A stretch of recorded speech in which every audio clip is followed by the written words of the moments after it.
Alright, thanks for coming with me on this trip. I'll understand if you have to take a break at any point. Just find a safe place to stop and quit the game. And don't worry, I'll save your progress, always, even your mistakes. This game is a homage to a free game that came out in 2002, titled Sexy Hiking. The author of that game was Jazuo, a mysterious Czech designer who was known at the time as the father of B games. And B games are rough assemblages of found objects.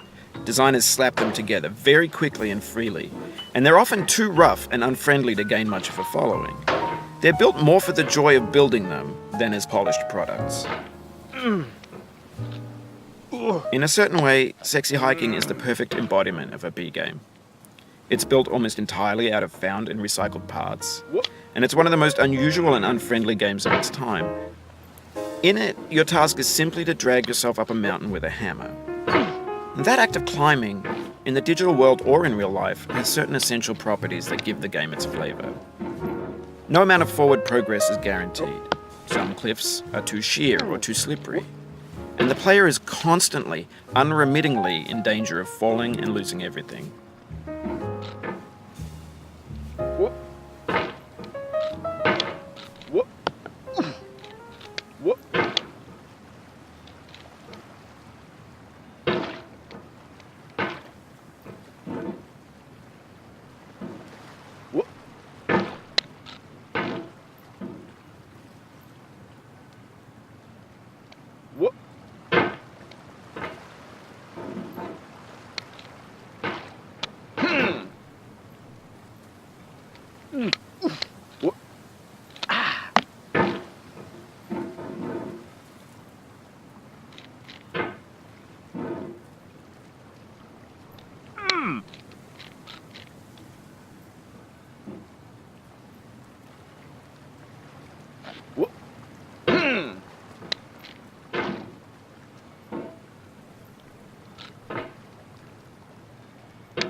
No.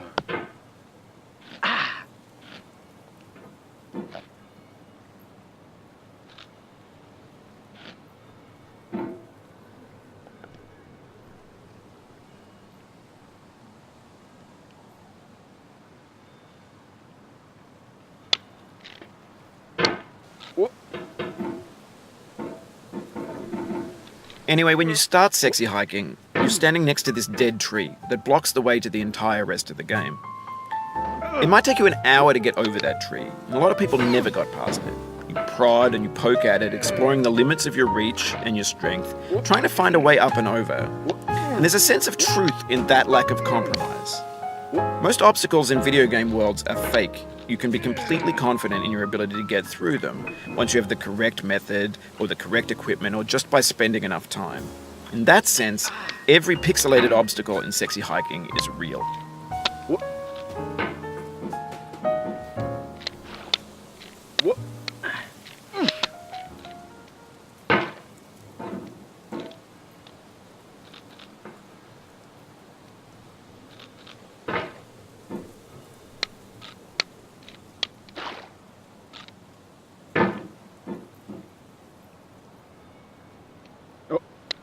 The obstacles in sexy hiking are unyielding, and that makes the game uniquely frustrating.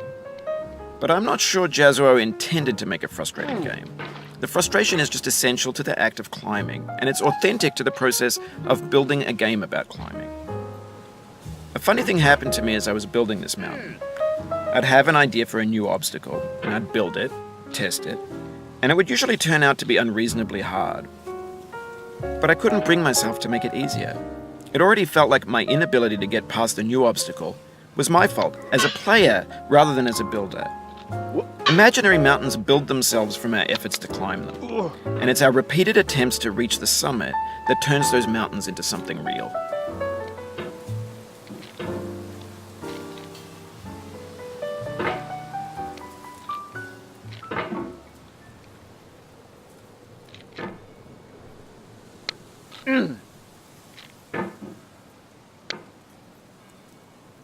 When you're building a video game world, you're building with ideas. And that can be like working with quickset cement. You mold your ideas into a certain shape that can be played with, and in the process of playing with them, they begin to harden and set until they're immutable, like rock. And at that point, you can't change the world, not without breaking it into pieces and starting fresh with new ideas.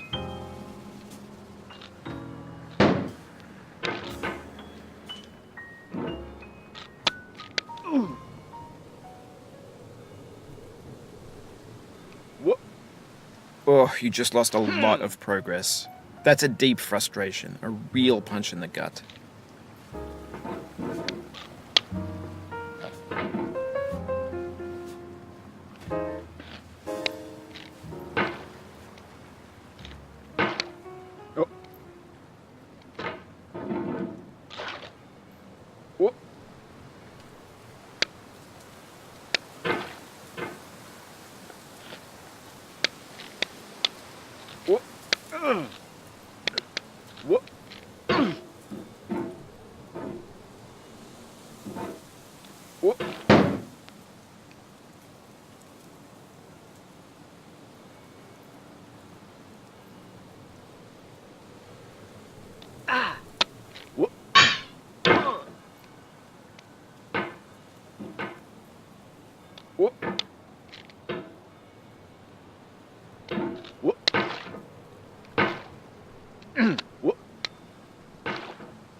For years now, people have been predicting that games would soon be made out of prefabricated objects, bought in a store and assembled into a world.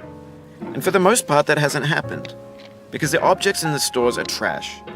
I don't mean they look bad or that they're badly made, although a lot of them are. I mean they're trash in the way that food becomes trash as soon as you put it in the sink. Things are made to be consumed and used in a certain context, and once the moment is gone, they transform into garbage. In the context of technology, those moments pass by in seconds.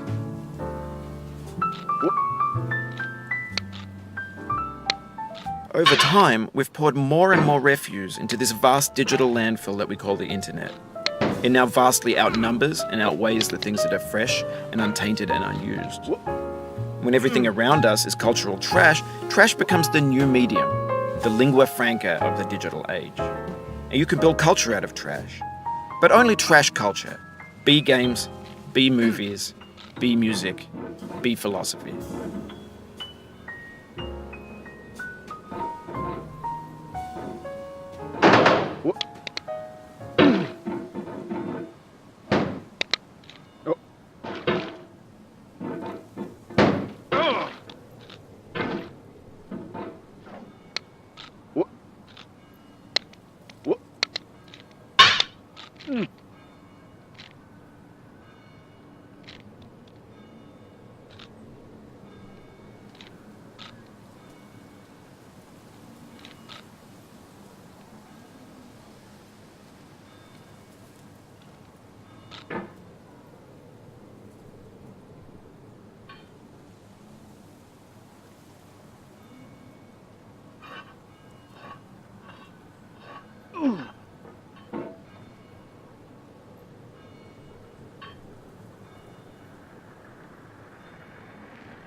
Maybe this is what digital culture is.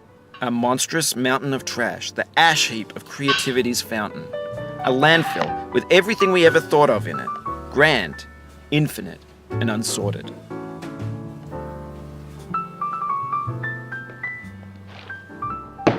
There's 3D models of breakfast, Gen X's fanfic novels, scan magazines, green screen Shia LaBeouf, banned snuff scenes on LiveLeak. Facebook's got lifelike bots with unbranded adverts and candid shots of Kanye and Taylor Swift mashups, car crash epic failed GIFs, Russian dashcam vids, discussions of McRibs, discarded, forgotten, unrecycled, muddled, rotten, untitled.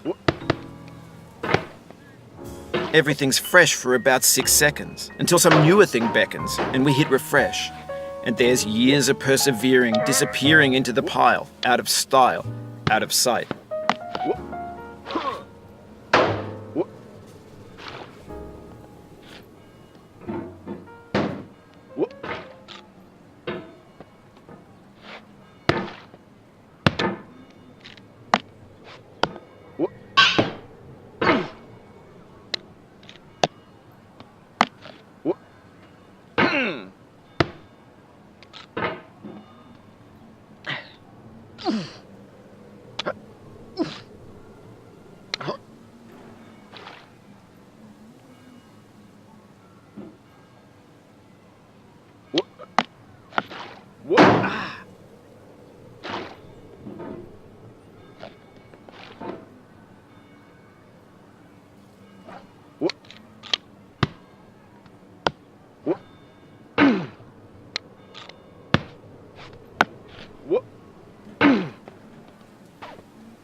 Oof, sorry about that. In this context, it's tempting to make friendly content that's gentle, that lets you churn through it but not earn it. Why make something demanding if it just gets piled up in the landfill, filed in with the bland things?